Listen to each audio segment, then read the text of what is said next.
Series और parallel combinations of registers. मैं अभी 3 रजिस्टर ड्रॉ कर रहा हूँ, R1, R2, R3। ये तीनों रजिस्टर्स एक दूसरे को बैक टू बैक कनेक्टेड है, तो ये सीरीज़ में कनेक्टेड है।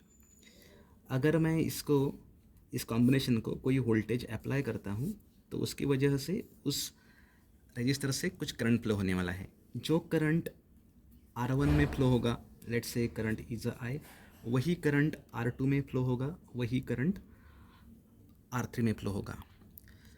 तो तीनों रजिस्टर में सेम करंट फ्लो होने वाला है। R1 और R2 के बीच में कोई मैंने अलग पाथ नहीं दिया है और अलग कंपोनेंट कनेक्ट नहीं किया है। उसकी वजह से जो करंट R1 से बाहर आ रहा है वही सभी करंट R2 में जाएगा। R2 में जो बाहर करंट आ रहा है वही करंट R3 में जाएगा, क्योंकि मैंने अलग कुछ पाथ नहीं दिखाया है। उसकी वजह से R1, R2, R3 all are in series. उसका इक्विवेलेंट मुझे फाइंड करना है, तो मुझे सर्किट डायग्राम इस तरह ड्रॉ करना पड़ेगा। Let's say equivalent register is R equivalent. अगर मैं सेम सर्किट रखता हूँ, सेम वोल्टेज अप्लाई करता हूँ, तो सेम करंट फ्लो होने वाला है। लेकिन अभी मुझे फाइंड करना है R इक्विवेलेंट और R1, R2, R3 के बीच में क्या रिलेशन है। और रिलेशन ऐसा है कि R equivalent is equal to addition of 3 resistors R1, R2 plus R3। जब मैं एडिशन करता हूँ तब ये R1, R2, R3 का सीक्वेंस क्या है वो मैटर नहीं करता। उसी तरह ये R1, R2, R3 का सीक्वेंस क्या है मैटर नहीं करता। इधर R2 हो सकता है या इधर R3 भी हो सकता है, इधर R1 हो सकता है, R2 हो सकता है या R3 भी हो सकता है, इधर R1 या R2 या R3 ऐसा हो सकता है।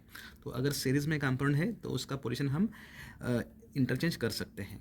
This is a series combination of all the resistors. Next example है कॉम्बिनेशन का पैरेलल कॉम्बिनेशंस ऑफ रजिस्टर्स।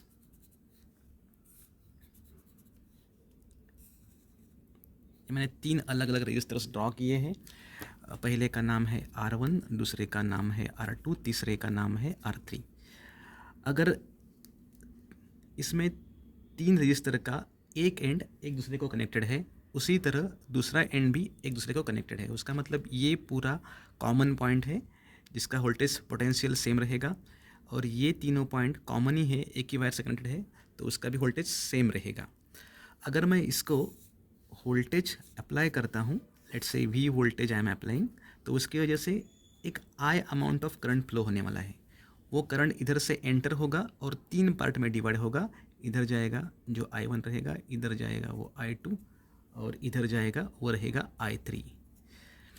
तो उसके बाद ये R1 से करंट बाहर आ जाएगा जिसका अमाउंट रहेगा I1, R2 से जो करंट आएगा जिसका अमाउंट रहेगा I2, R3 से जो करंट बाहर आएगा जिसका करंट रहेगा I3। तो वो तीनों करंट एक दूसरे को मिल रहे हैं और यहाँ से बाहर आ रहे हैं जिसका वैल्यू रहेगा I। जितना करंट इधर से एंटर हुआ है उतना ही करंट इधर से बाहर आ जा रहा है। तो ये हुआ parallel combinations of all the resistors. अगर मुझे उसका इक्विवेलेंट फाइंड करना है तो मैं एक काम करता हूँ, सेम सर्किट ड्रॉ करता हूँ, सभी चीज़ें सेम, सिर्फ R1, R2, R3 की जगह पे मैं एक सिंगल रजिस्टर ड्रॉ करता हूँ जिसका वैल्यू है R इक्विवेलेंट। तो R इक्विवेलेंट R1, R2 और R3 के बीच में क्या रिलेशन है, तो रिलेशन ऐसा है 1/R equivalent is equal to 1/R1 plus 1/R2 plus 1/R3। अगर मेरे पास 2 रजिस्टर है जो पैरेलल में है, तो मेरे उस केस में मेरा जो इक्विवेलेंट रजिस्टर आएगा वो ऐसा आएगा 1/R equivalent is equal to R1 plus R2। ये हुआ अगर 2 रजिस्टर्स पैरेलल में है। तो अगर उसको मैं सिंप्लीफाई करता हूँ तो मुझे ऐसा आएगा R1 dot R2, R1 plus R2। तो उसका मतलब R इक्विवेलेंट का जो वैल्यू है वो आएगा R1 multiply R2 upon R1 plus R2। Series combination में जो एडिशन आएगा वो ग्रेटेस्ट रजिस्टर से ज़्यादा आएगा, और इसमें जो पैरेलल रजिस्टर में जो इक्विवेलेंट वैल्यू आएगा जो हमेशा जो लोवेस्ट रजिस्टर रहेगा उससे भी लो रहेगा। तो ये हुआ सीरीज और पैरेलल कॉम्बिनेशन।